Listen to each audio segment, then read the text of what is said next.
डमरू। जी हाँ, नाम सुन के तो आपका मन प्रसन्न हो गया होगा। छत्तीसगढ़ के बलौदा बाजार जिला मुख्यालय से लगभग 14 किलोमीटर दूर डमरू गांव। जी हाँ, नाम डमरू, लेकिन मिले बुद्ध के पद चिन्ह, मौर्यकालीन पुरातात्विक अवशेष और बुद्ध के जीवन से संबंधित बहुत से चीजें।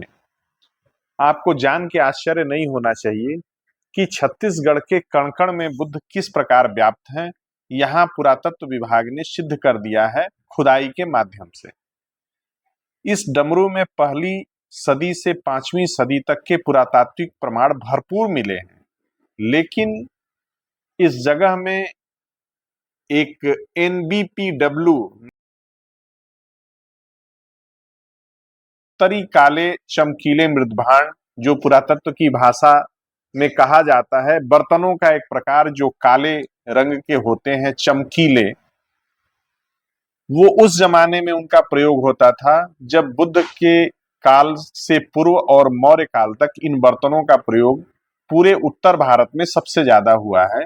और जिन जिन स्थलों पे खुदाई होती है और उन स्थलों पे ये बर्तन पाए जाते हैं, मिट्टी के मृदभांड, उन स्थल को एनबीपीडब्ल्यू के नाम से अंकित किया जाता है।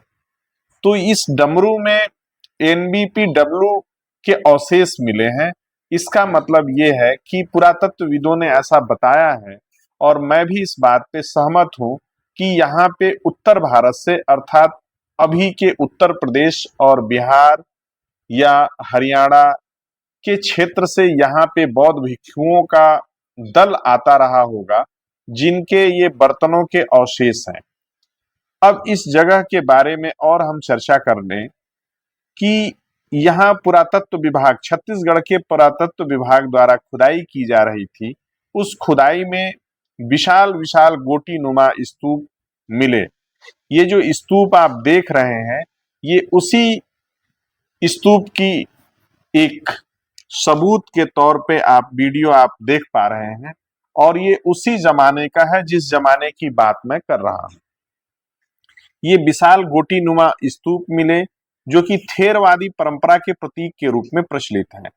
और ये थेरवादी परंपरा भारत के पड़ोसी देश में भी बहुत से हैं, जो भारत के पड़ोसी देश मसलन श्रीलंका, जावा, सुमात्रा, ये जो भारत के पड़ोसी देश हैं, यहाँ पे थेरवादी परंपरा मिलती है, और बाकी दुनिया के बहुत से हिस्सों में महायान की परंपरा। तो ये जो साइट पुरातत्व की आप देख रहे हैं, ये थेरवादी परंपरा की साइट है, और थेरवादी परंपरा को सबसे पुरानी परंपरा मानी जाती है बुद्धिज्म में। और इनका एक विशेष एक इनका महत्व रहता है कि ये लोग बुद्ध की मूर्तियों को नहीं बनाते, बल्कि बुद्ध के प्रतीक के रूप में बुद्ध की पूजा करते हैं, और उनके सीलों के पालन पे इनका बल ज्यादा रहता है। और एक ये सबसे कमाल की चीज जो यहाँ से मिली है, वो बुद्ध के चरण चिन्ह मिले हैं। जी हाँ, ये बुद्ध के चरण चिन्ह बोध गया के बुद्ध के चरण चिन्ह से तो अलग हैं, क्योंकि बोध गया के चरण चिन्ह और डमरू के ये पद चिन्ह में अंतर है। बुद्ध गया में कमल के पीठ पर तथागत बुद्ध के पद चिन्ह उकेरे गए हैं, किंतु डमरू में गोलाकार पत्थर पर बोधि वृक्ष के 12 पंक्तियों के बीच बुद्ध के पद चिन्ह बने हैं। दोनों पद चिन्हों के दोनों पार्श्वों में मछलियों को कलात्मक ढंग से बनाया गया है। पद चिन्हों के निचले भाग में प्रतीकात्मक रूप से धम्म चक्र उकेरा गया है। जी हाँ, ये मैं बता रहा हूं जो कि डमरू की खुदाई में ये पद चिन्ह मिला है। लेकिन एक विशेषता और भी है कि ये पद चिन्ह बड़े ही छोटे आकार का है, लेकिन बाकी जगह जो पद चिन्ह मिले हैं बुद्ध के, वो बहुत बड़े और बहुत भारी भरकम मिले हैं। कई जगह तो पत्थरों की शिलाओं पे भी पद चिन्ह मिले हैं, जिनको कैरी कर पाना, उठा पाना, ढो पाना बड़ा मुश्किल है। लेकिन ऐसा प्रतीत हो रहा है कि ये पद चिन्ह जो है वो छोटे हैं, और हो सकता है कि भिक्षुओं के दल के द्वारा आया हो। लेकिन इसकी जो पत्थर, जो जिस पत्थर में ये बना है, ये पत्थर, ये क्षेत्रीय पत्थर ही है।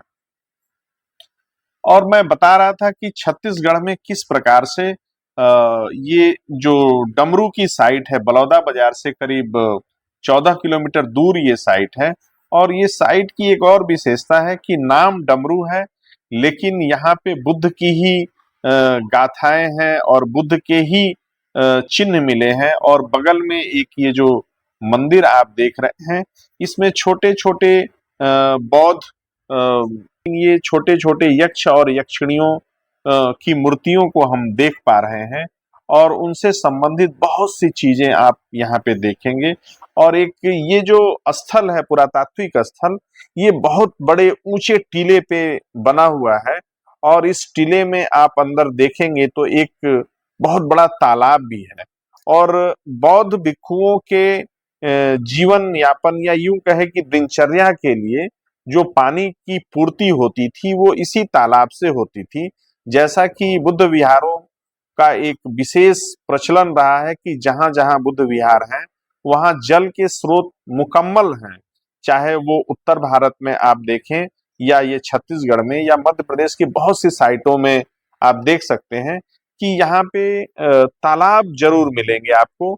या छत्तीसगढ़ में ही बहुत सी जगह ऐसी है जहाँ पे तालाब मिलेंगे या नदी के स्रोत मिलेंगे, चाहे वो सिरपुर का महानदी हो या अभी इससे पहले हमने एक रामपुर की एक वीडियो में आप लोगों को बनाऊंगा, उसमें मैं दिखाऊंगा कि शिवनाथ नदी के बिल्कुल तट पे कैसे वहां पे बुद्ध विहार फला फूला और वहां पे थेरवादी परंपरा से शुरू होके आज के महायान परंपरा तक वहां पे अवशेष मिले हैं और बहुत बड़ी ग्रेनाइट की मूर्ति भी वहां पे मिली है। तो जल्दी ही मैं आप लोगों को उस जगह से परिचित कराऊंगा। अभी आज आप लोग छत्तीसगढ़ के डमरू का आनंद लीजिए।